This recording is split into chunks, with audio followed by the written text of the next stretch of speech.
દુનિયાની અંદર મોટું થવું હોય, દુનિયામાં પૂજાવું હોય તો એમને મોટપ નથી મળતી.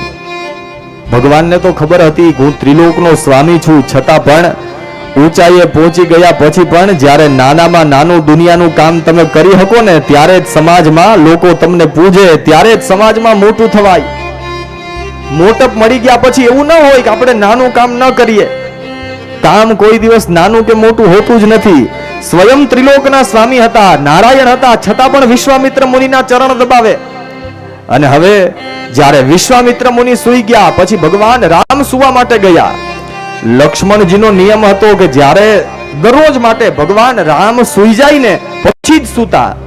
અને એમાંય 14 વર્ષ જ્યાં સુધી ભગવાન રામ વનમાં રહ્યા ને, રામચરિત માનસ એવું કહે ભગવાન રામ અને સીતાજી સૂતા હતા, પણ લક્ષ્મણજીએ 14 વર્ષ સુધી એક વાર પણ ઊંઘ નહોતી લીધી. આવો ત્યાગ હતો. આવી ભાઈની સેવા કરવાનો ભાવ હોય ને ત્યારે આપણું ઘર પણ રામ રાજ્ય જેવું થાય.